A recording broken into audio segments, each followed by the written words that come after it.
The Fed Up Black Content Creator was a podcast on my channel currently. Was a podcast that I began because I was just starting to really feel that I wanted to take my content creation more seriously and begin generating an income from it. I understand that we all have a starting point, but I was starting to notice things in the content creation space as a Black content creator, specifically as a Black woman, specifically as a dark-skinned Black woman in the content creation space that I felt wasn't being discussed from my specific framework in the ways in which I was discussing what I was observing. I had a video gain a lot of traction where I was discussing biracial Black YouTube. Again, just using biracial Black YouTube as a backdrop to discuss a much larger issue and problem, which actually was how YouTube and other social media platforms curate your feed, and the larger conversation got missed. The point got missed. The conversation got muddled, which I did expect because I knew what I was doing. I was on YouTube and the video was called Biracial Black YouTube and You. And the thumbnail was quite polarizing as well. YouTube is still a social media platform, and the way in which content performs well on this platform is you want to get as many people looking and clicking on your video within the first few hours of that video being published for it to perform somewhat at its most maximum potential. Of course, videos can continue to do well even if no one watches the video for the first 5 months of it being out, and then suddenly, the right person or the right group of people rather start to watch your video and it gains traction. This video, I knew with the thumbnail, with the title, and the subject matter would gain a lot of traction quickly. I will say I did somewhat underestimate how much and how quickly, because quickly is subjective and the amount in which is also subjective. In that video, I was discussing how at the end of the day, no matter whom is identifying as Black, it really doesn't matter, especially when you're on these platforms, because at the end of the day, if you want a creator that looks more similar to yourself to do well, earn more of an income, be seen by more people that look similar to yourself, well, then you need to curate your algorithm. Recently on YouTube, I have been very serious about telling YouTube the kind of videos I like and don't like, the kind of videos I'm interested in and not interested in.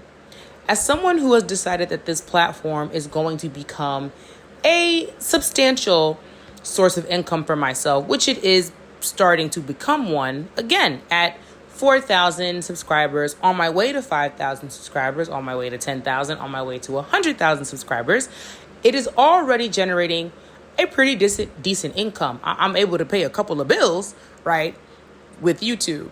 Thanks so much for watching, liking, subscribing, and commenting, and doing all the things, Ring the bell, subscribe. But with that being said, behind the scenes, I've been doing a lot of work letting YouTube know what I want to see. I'm talking about this because the video, Biracial Black YouTube and You, is starting to gain some traction again, which is telling me either it's been posted in some, chat room, or someone's probably clipping the video and posting it other places, and people are coming to the source material and are starting to engage with it, which is fine. That's, good for me. I'm also the kind of person that, listen, baby, it's my channel. It's my channel. So if I feel that your comment is offensive, if I feel like your comment is not actually trying to have a conversation and come to some understanding or even education, baby, your comment is getting deleted. And I really wish more content creators, especially Black content creators, would do this. I'm going to be honest with y'all. Nothing really grinds my gears more than when Black content creators engage with trolls. Engage with people who are only engaging with their content and their platform to detract from their messaging. I don't like it. I don't like that Black creators feel this need to prove any points to anybody. Right? When you do content, when you make content, especially when you're making content with the intentions of earning some income from it, you're wearing a different hat, right? It's different from, I really do just do this content thing for fun. And if a couple of brand deals come out of it, that's cool. But it is not a focal point of income for you. It's not even on your top 5, right, of income streams. It just so happens to be another thing that you do that earns you, a little extra pocket money here and there. That's cool. I respect your hustle. But when you're wearing the cap of, no, this is something I do to actually earn a substantial amount of income. This pays, some bills for me, and I would like to keep it that way. When people come onto your platform and start talking all types of crazy mess and junk, I understand feeling the need to respond, because there was a time where, yes, I would jump at any comment that I felt was coming at me sideways. I would jump at any comment that I knew the sole purpose of this comment, right, is just to either bring in like-minded people who want to troll and detract from the messaging, or just rile up the people who are already in my comment section, right, and start a whole mess. I really used to reply. Now I don't. It's straight delete, block. I don't know if y'all know this, but on YouTube, you can block people. You can block channels on YouTube. You can delete people's comments, and you can block their channel and other channels associated with their channel.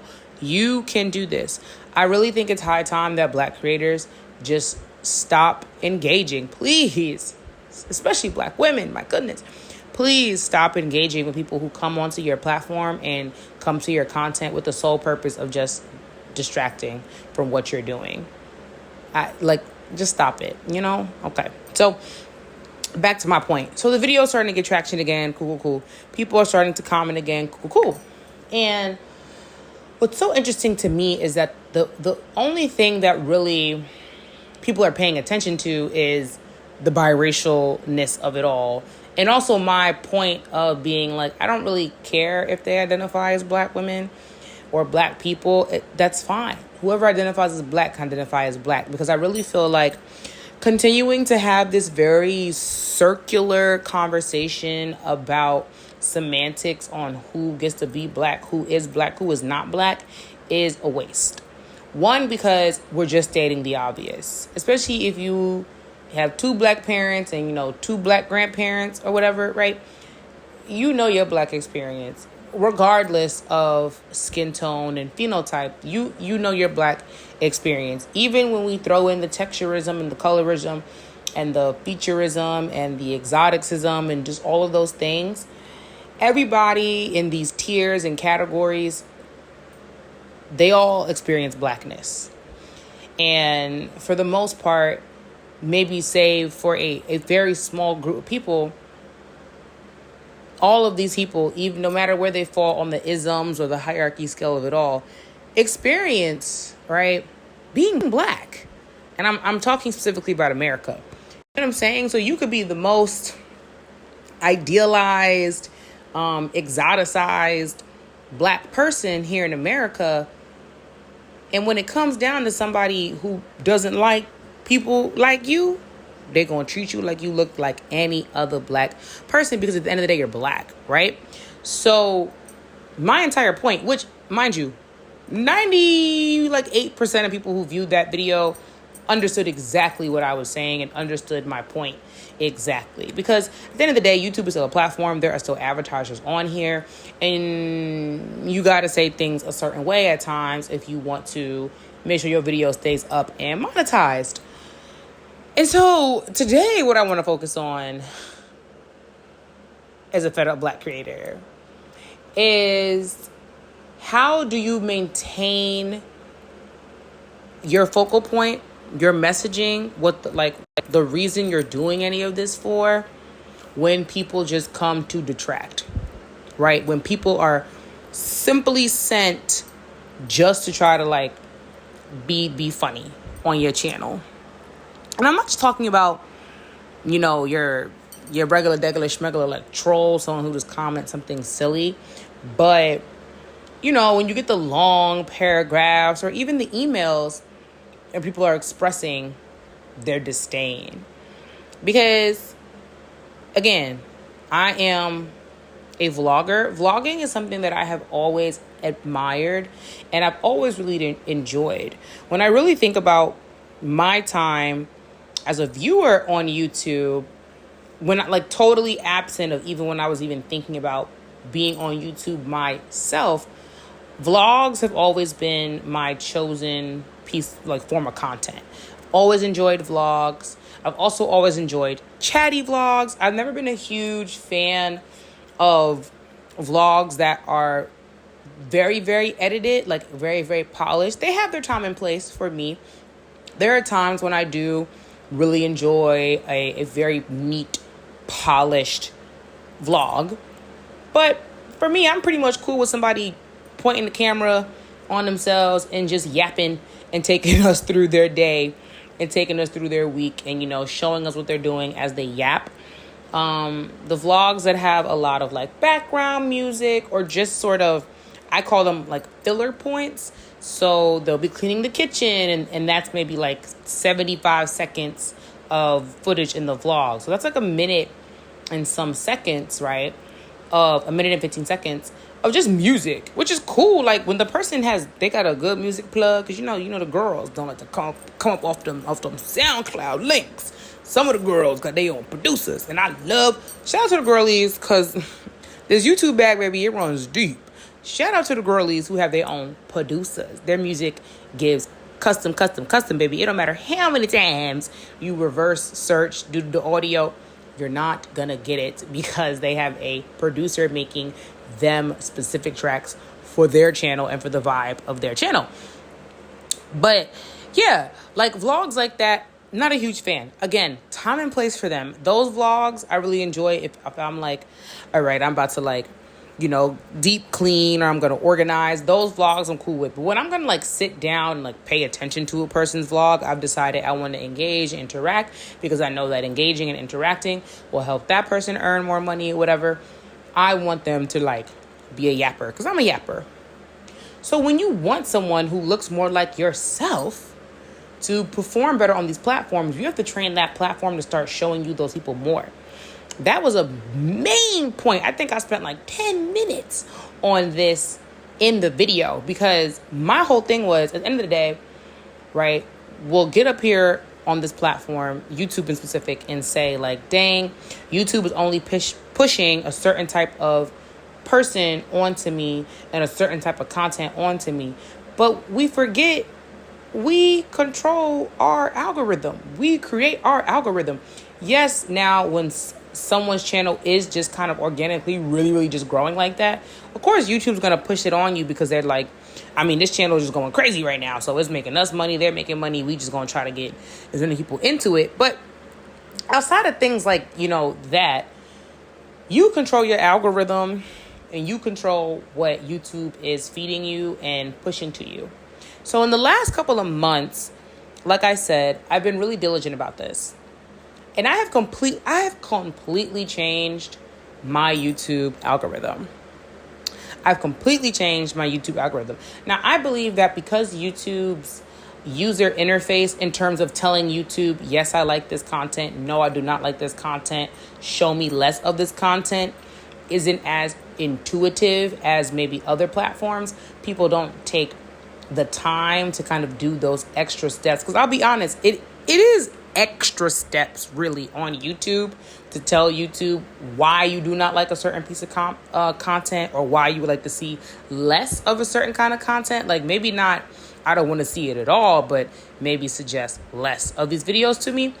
It is an extra step. It does require a bit more, thumb grease. It requires a bit more tip-tapping.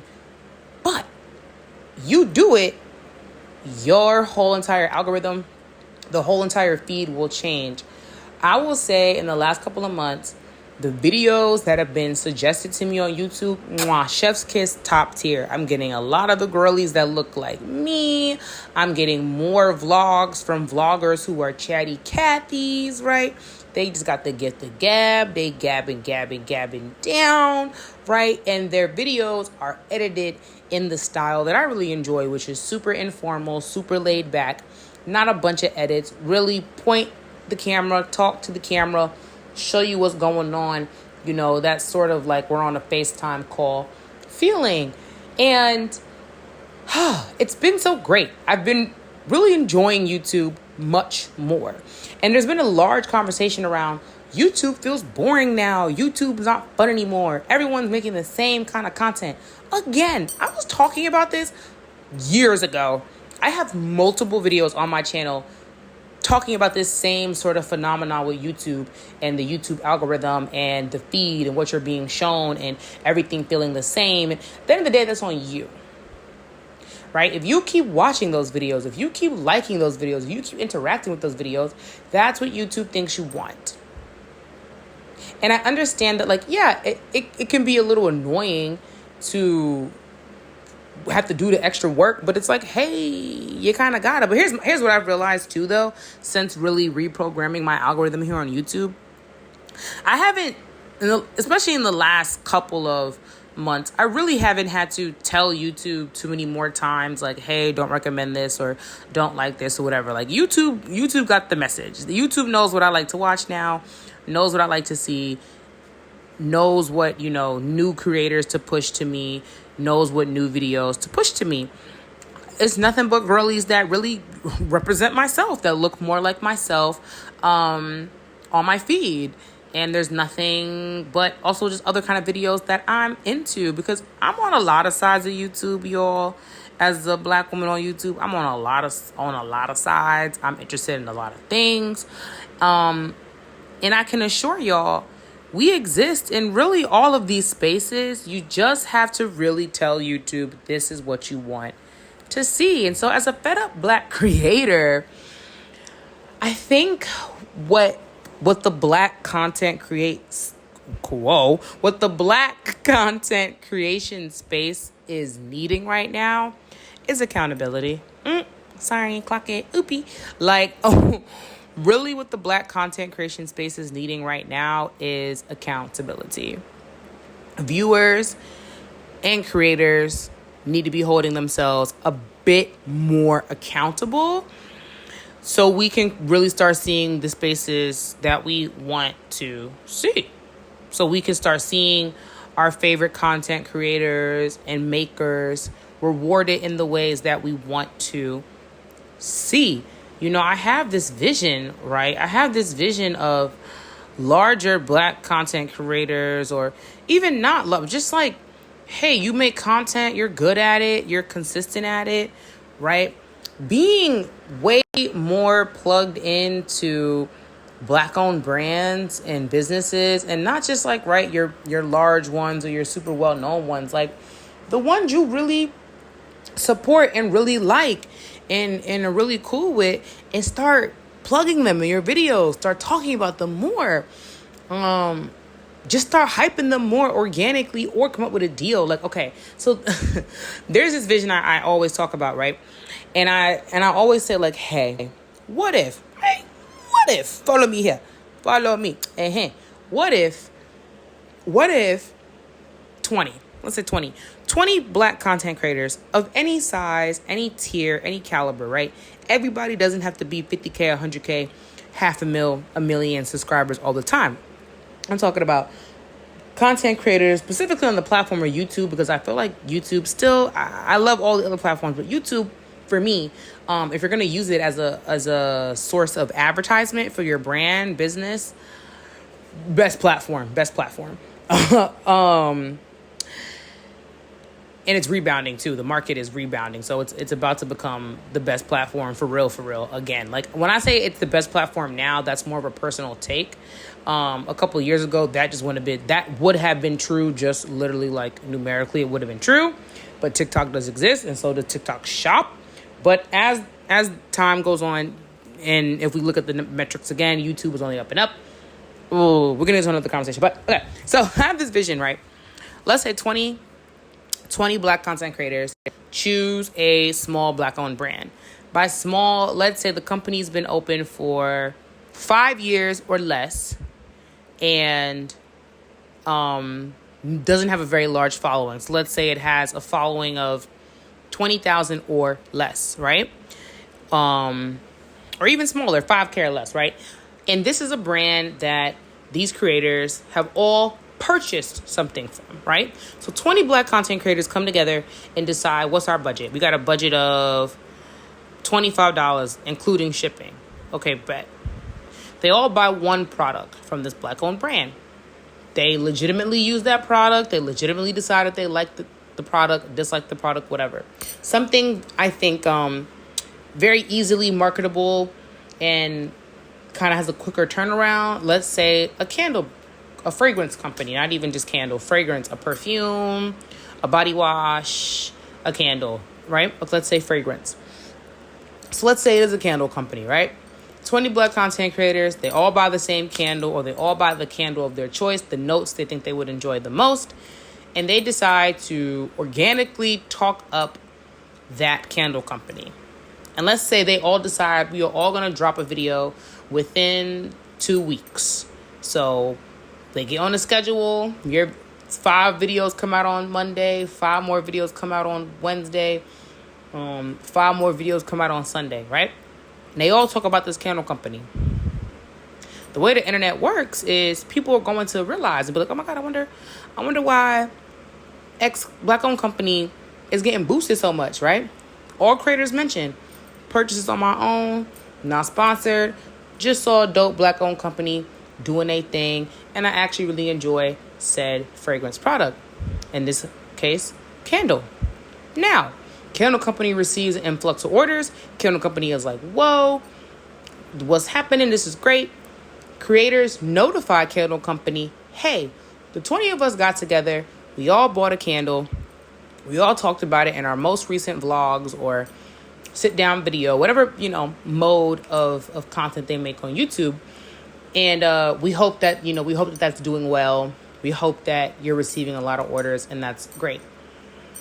Candle company replies, yes, oh my goodness, I've gotten an influx. Today alone, I've gotten 150 orders. It's been either a really long time since I've gotten 150 orders, or usually it takes me months to get 150 orders, right? Great, awesome. Candle company is sold out within those 2 weeks. How incredible.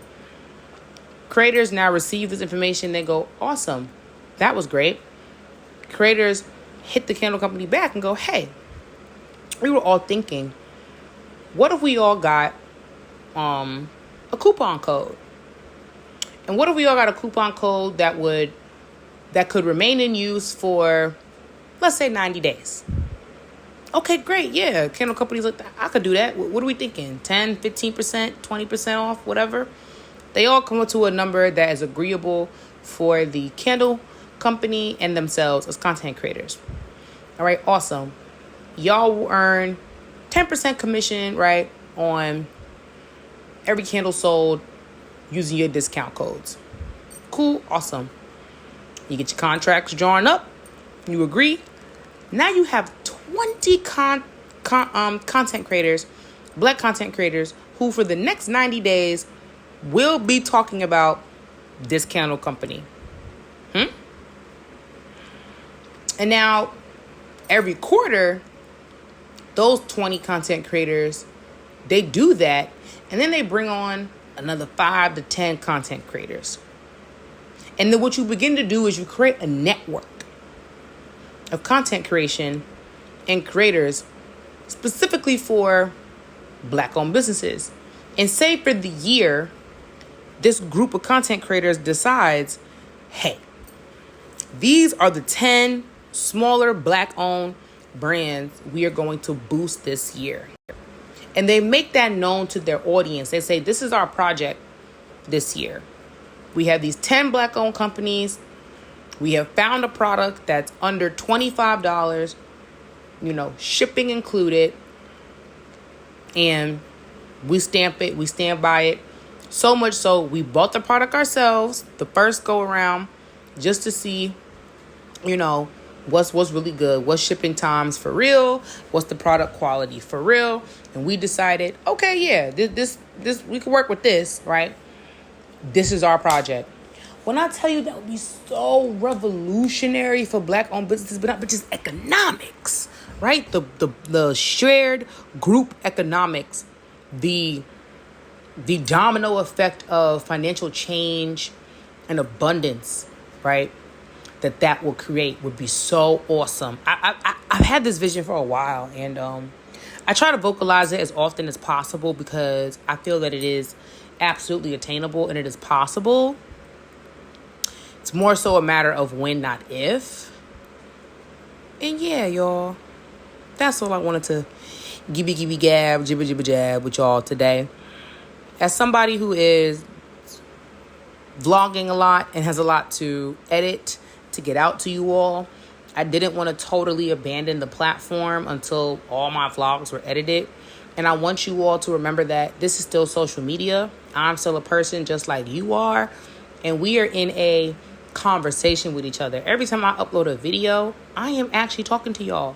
Yeah, I'm alone in my bedroom talking, but I'm talking to y'all. So I'll admit, I do expect a response. It feels great when y'all comment so we can exchange conversation, so I could be educated a little bit more. You could be educated a little bit more, whatever, right? This is a conversation. I think the social media is actually the part that we're all missing now. I think that's what people are kind of feeling is like gone. It's like, where are the good old days of YouTube or the good old days of Instagram when we all just didn't care? I don't think it was just we all just didn't care. I think we were all just talking to each other more, like actually engaging in conversation. People didn't really mind to leave a comment. One, because honestly, if you leave a comment, you were most likely going to be responded to, right? Your favorite creator was going to talk back. They were going to respond. You were going to have a conversation, right? I think that was a huge part of why people got so excited about social media, but also specifically YouTube, because YouTube brought in the video aspect in a very, very brand new way. And once people began using it, not just to upload their music videos or their pilots and things like that, but they were just using it as personal diaries, and then the art form of vlogging began. Thank you. And YouTube, the landscape of YouTube became very different. I think in those early days there was just much more actual conversation, and I think that's the part people are missing. People just kind of feel now like, well, if I comment, I'm really just commenting for my own sake, right? Like, I'm probably not going to get a response, or if anything, like I'll get a like from the creator. But I do think some creators are realizing that more now, and they're trying to do better by their subscribers, right? People who are viewing them, making this lifestyle possible for them, right? I think that a lot of creators are doing better at responding to people, actually engaging. I Am Chelsea Janae actually does a really great job at this. Oh my gosh, I admire her so much for how diligent she is in her comment section. If you ask Chelsea a question, baby, she's gonna answer your question. And if she doesn't answer your question on that vlog, because say a particular vlog just gets a lot, right, like a lot of replies or a lot of engagement, and she just doesn't get to your comment because she's got another vlog on the way and is editing or whatever, ask that same question again on the new vlog. I bet you she answers. Or something she does a lot too. This is I Am Chelsea Janae. Chelsea spells Chelseea. I Am Chelsea Janae. Something that she does as well too is if she does see like maybe a lot of the same question being asked, she will pin her comment, or she will edit her pinned comment and let you know, hey, I see this question was asked 11 times. I done provided the link to y'all in the description, or like here's the answer. And I think she's someone who does a really great job at not forgetting that YouTube is still a social media platform. I think also too because of the earning potential on YouTube and how YouTube can, you know, and, you know, in very quick ways as well, can provide such financial abundance for people in a quick way, or even if it doesn't happen super quickly for you, but, you know, 2 years of consistency in year, you know, 3 years or 4 years, whatever. But like YouTube, for me, and this is just my firm belief, you remain consistent on this platform. You keep showing up on this platform. Your audience will find you, and whatever sort of income you are wanting to make from this platform, it will happen for you. Like, it just will. It will happen for you. But yeah, I just wanted to say that bit. I think Chelsea Janae is great. I mean, she's just so wonderful at that. She does such an incredible job at not forgetting the social media. You know, people, I just think, forgot, because, like I said, because YouTube can do that for you, can transform your life in such a amazing way, especially that financial, as people focus on. That's real. Let's be honest. They can quickly lose the social aspect of it, and then it begins to feel, I think, even for their audience, a little too voyeuristic. You know, I do think audiences do drop off after a while if they feel like things have become way too voyeuristic, and they're just sort of like now they really just are watching you. Like, there's no interaction at all. But yeah, y'all, I just wanted to chit chat with y'all. Just try to get to know me better, you know, get to know my thoughts and all of that. And also, so these vlogs that I'm editing, when I do have my rant moment, so to speak, y'all are not like, now where did this train of thought come from? Y'all could be like, oh yeah, that's winter. That makes sense. I'll talk to y'all soon.